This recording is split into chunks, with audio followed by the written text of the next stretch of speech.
وحشتوني. من ضمن الأسئلة الكتير اللي جات لي اليومين دول ومن ضمن الجلسات اللي بتجيلنا وبنشوفها تعديل السلوك للأطفال.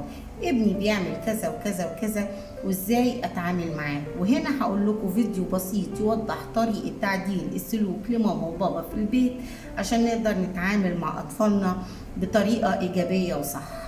ولازم نعرف ان تعديل السلوك هو انك تغير تصرف مش عاجبك عند الطفل زي العند والعصبية والضرب والصريخ من خلال طرق علمية، مش بالصوت العالي ولا بالضرب ابدا للطفل. الفكرة الأساسية جاية من علم اسمه علم النفس السلوكي، وده بيقول إن أي سلوك الطفل بيعمله ليه سبب، ولو فهمت السبب هتقدر تغير نتيجة الطفل ده بالكامل كلها. طيب قوليلنا هنا نعمل إيه؟ لازم تعرفوا حقيقة مهمة جدا اللي ناس كتير مش واخدة بالها منها. الطفل مش بيأوحك، هو بيدور على نفسه. يعني العند بيساوي محاولة استقلال، الزعيق يساوي عجز عن التعبير، الضرب الشديد يساوي طاقة ومشاعر مش مفهومة. السلوك الظاهر ده مجرد قشرة بس قدامك، ولكن اللي تحته هو مشاعر واحتياجات، وده مرتبط بحاجة في علم النفس اسمها التكيف الإجرائي. يعني الطفل بيتعلم من النتيجة، لو السلوك جاب له اهتمام هيكرره، لو السلوك اتفهم وتوجه هيقدر يغيره. المعادلة السحرية لفهم أي سلوك عبارة عن إن أي سلوك بيساوي السبب قبل السلوك زائد السلوك نفسه زائد النتيجة بعد السلوك. هنديكم مثال. لو قبل السلوك الطفل زهقان وملان ومش عارف يعمل ايه، السلوك اللي هيعمله هيكسر لعبة. النتيجة بعد السلوك هيعمل ايه؟ ماما جريت عليه واهتمت بيه. هنا المخ بيقول اكسر ما يهمكش، ما هي ماما بتهتم، فيكرر السلوك. يبقى الحل مش بس ان انت توقف السلوك، لازم تغير النتيجة اللي بعد التصرف والسلوك. طب ايه هي انواع الاطفال وطريقة التعامل معاهم؟ رقم 1 الطفل العنيد، ده غالبا عنه احتياج قوي للسيطرة. الغلط ان انت تدخل معاه في صراع بقوة. الصح اديله اختيارات، تحب تلبس ده ولا ده، خليه يحس ان هو اللي بيقرر وبيتكلم. العند بيهدى لما الطفل يحس ان هو مسموع.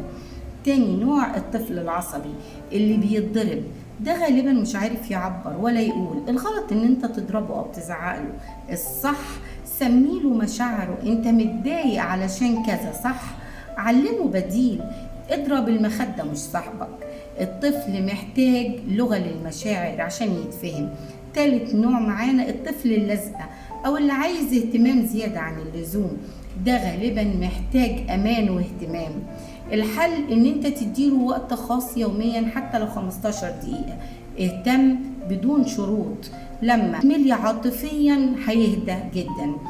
رابعا في مبدأ نفسي عميق لازم نخلي بالنا كلنا منه، في نظرية اسمها نظرية التعلق، بتقول الطفل لو حاسس بالأمان معاك سلوكه هيستقر، لو حاسس بالتهديد والرفض سلوكه بيسوء جدا. يعني الطفل اللي بيتعاقب كتير بدون فهم بيتحول لعنيد أو كذاب أو عدواني، لكن الطفل اللي بيتفهم بيتعلم يتحكم في نفسه. طب ازاي أعدل طفلي، تعديل طريقة طفلي بطريقة علمية وأقدر أسيطر عليه؟ 1 اشتغل على العلاقة قبل السلوك. اسأل نفسك هل ابني حاسس اني انا في صفه ولا في ضده؟ العلاقة القوية بتساوي سلوك اسهل. رقم 2 امشي بقاعدة اتصل ثم وجه. قبل ما تقول غلط اعمل اتصال عاطفي بينك وبين الطفل، انزل لمستواه وبص في عينه والمسه بهدوء، وبعد كده ابدأ وجهه. رقم 3 امشي بقانون 20-80، 80% تشجيع و20% تصحيح. لو حصل العكس الطفل هيتمرد وينهار تماما. رقم 4 اوصف السلوك بدل الحكم عليه. انت شقي، ده غلط جدا. انا شايف ان انت رميت اللعبة، ده صح. فرق كبير ما بين انت غلط واللي عملته غلط. رقم 5 اعادة التوجيه، بدل ما تقول لأ او بس اديله بديل. ما ينفعش ترمي، ينفع تحطها هنا. رقم 6 الثبات اهم جدا، المهم تكون ثابت. الطفل هيختبرك هتغير كلامك ولا لا. العمق الحقيقي هو اللي بيحدد كل حاجة. السلوك مش بيتعدل بالكلام بس، بيتعدل من خلال الجهاز العصبي للطفل. يعني ايه؟ الطفل لما يزعق ويعيط ويضرب، هو ساعتها مش بيفكر، هو مضغوط ومتضايق، فمستحيل يتعلم وهو في الحالة دي. الحل نسيبه يهدى الأول وبعدين نبدأ نعلمه ونوجهه. الطفل مش محتاج حد يخليه يطيع، هو محتاج حد يعلمه يختار الصح. علامات ان انت ماشي صح مع ابنك: السلوك بيقل تدريجيا مش فجأة، الطفل بدأ يعبر بالكلام، العلاقة بينكم بقت قوية وأهدى، بقى بيسمع من غير ما يصرخ. خلاصتنا العميقة النهاردة إن تعديل السلوك مش سيطرة، هو فهم نفسية واحتواء مشاعر وتوجيه ذكي وصبر طويل على الطفل. الطفل اللي بيتفهم صح بيكبر متوازن مش مكسور. ودمتم سالمين.